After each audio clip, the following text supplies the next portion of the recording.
Hey guys, I'm Every Name is Taken, and this is the channel where you can find all the cool ways VR and mixed reality can make your life better. And I'm using this little baby mic now, hoping that helps as an audio solution, and there's been a couple audio hiccups, so hopefully my editor Andrew doesn't hate me. Please don't hate me. But today's going to be a little bit different than normal because we're actually not talking about all the ways that VR and mixed reality can make your life better. I know that's what the channel's about, but that's not today. Today, we're actually talking about the exact opposite. I have ran into an issue that I think could be Meta's Achilles heel moving forward, that it doesn't seem like a big deal now, but once it gets struck, I think it could be a very, very bad situation. I know that sounds dramatic. Let me explain. So to just kind of walk with you through the way I've kind of started to think about it. The other day, I'm going to use the Quest. It's time for me to spend a little time with God. So I'll go to the Bible app on my Quest, except it's not there anymore. I had to factory reset my device a little while ago. I lost that app, but I can't download it and reinstall it now because I didn't download it through the Horizon store. I downloaded it as an APK off of a website and installed it as an app. I mean, that's awesome. It's side-loading apps. It's like what you can do on your Android phone. But I had several apps like this downloaded, including like Google Calculator and several others, but I can't do that anymore. As of a few updates ago, you can no longer install apps out of the Horizon App Store. Like if they're not included in the Horizon App Store, you're out of luck. And I know this is, said to be like an actual Android issue, not intended by Meta, but it's a big problem. And it's a very niche feature. So you may be thinking like, okay, you're being dramatic. Like this isn't a big problem.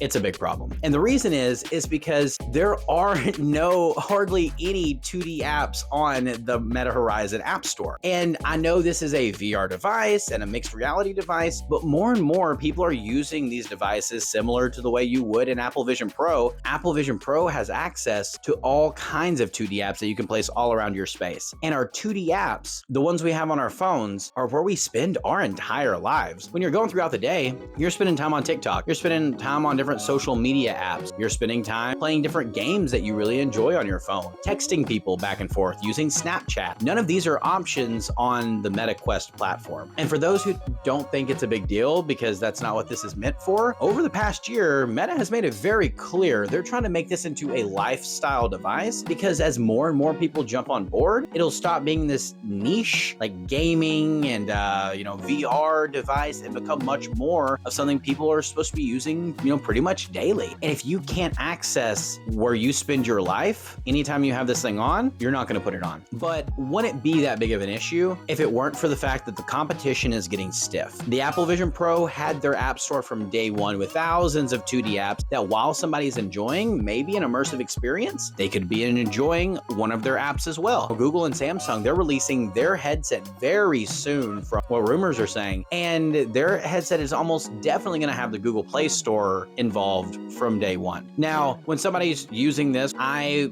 will get messages from my wife on Snapchat, and I can't interact with those. I'll get texts from people. I can't interact with those. One thing I enjoy doing quite a bit is watching sports, and if I'm watching football, I may be scrolling on TikTok a little bit while I watch the game, maybe playing a casual game, checking Fitbit, putting my meals into healthy, editing a video. I may be doing these little things, and none of these are options whenever I have the headset on and I'm in a virtual environment. And the only way they are options is if I have the headset on, but then I'm also using my phone in mixed reality. And I don't think that's really the most ideal setup. Now, Meta agrees this is an issue. This isn't just me. This isn't a strange opinion. Meta has been fighting to try to get apps, like 2D apps, on their platform. They haven't been winning, but they've been fighting. They tried hard to get Google to agree to put the Google Play Store on the platform. That didn't work out. And they've been trying to push developers to start porting and bringing their apps over. And that hasn't worked hardly at all. And so it's something that they've obviously noticed is an issue, but they just keep taking L's in this area.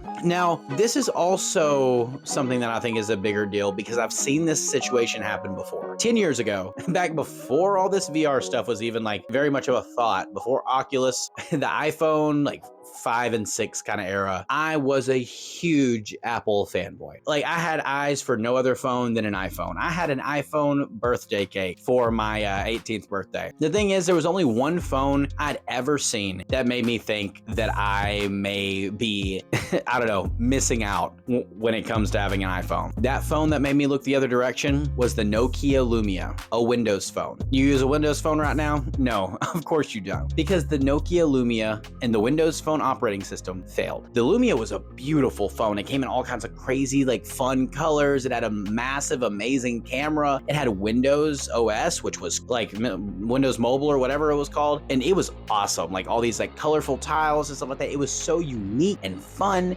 and different and customizable, and they really leaned into it, and it was awesome. But their app store sucked so bad. They didn't have the Play Store, they didn't have the iOS App Store, and people just weren't making apps for this platform. And so I had a friend of mine who had one and like loved it, but he couldn't even, like, he was addicted to Twitter, and he couldn't even get Twitter on the phone. And so no matter how great the device was, no matter how cool of stuff they were doing, it didn't matter because the apps that people live their lives in weren't there. And so the customers weren't. I'm a little worried that we may see the same thing happen with Meta as Apple and Google really start throwing their weight into this space. But so do I think Meta's doomed? Probably not. Maybe it could be. So what I think could happen is a few different options. So one, Meta has really focused over this past year specifically in showing themselves as not just a gaming headset, but a like fitness and productivity and lifestyle headset that are very good for those things, specifically with the Quest 3 and mixed reality. What would suck is for them to only be able to go so far in this because they don't have the app support they need, and not enough people are making mixed reality and virtual apps or like VR apps. And so it'd suck to see them stall out here and really have to start focusing on virtual experiences, VR games, and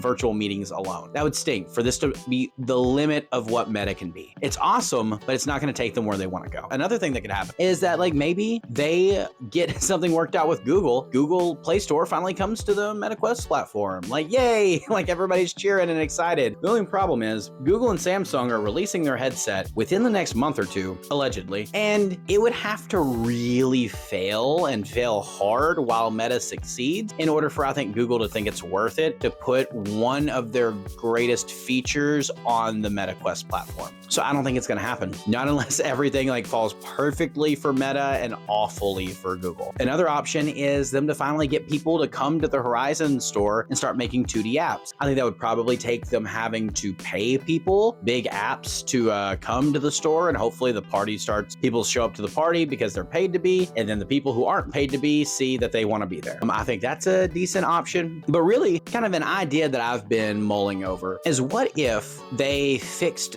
the APK issue? So take us back to where we were, where we can download APKs and install them as apps. The problem is not everybody's going to want to do that. Not everybody's techie enough to do that, which if you're watching this video, you may not think that's very techie. Most people, they're not that techie. And so what if they created an area in the Horizon App Store where you could find APKs for your favorite apps, download those APKs, and they had a first-party system in order to install those apps and make it super easy, super seamless for the absolute majority of people to be able to do without any issue. And that would even really lean into their stances here lately about being an open platform and an open system. And if you're not locking your store down, but allowing people to download things like APKs, but making it super easy, that kind of leans into your open platform. It's an idea. I don't know if there's hangups or not with it. And if you know more than I do and like have a reason it would be great or it wouldn't work, drop a comment and let me know, because I'm super interested in this idea. But regardless, they have to find some solution because VR and mixed reality experiences are great, and I really want to see them continue to lean into that. But I don't think you're going to be able to get away from the apps that people love to use every day if you want people to spend more and more time with their headsets on. And as this stuff over the next 5-10 years becomes a lot more mainstream, people are going to want their comfort food in their apps. And so I think this is going to be interesting to watch. If you're watching this video, you're probably also excited about seeing how things develop over the next several years. And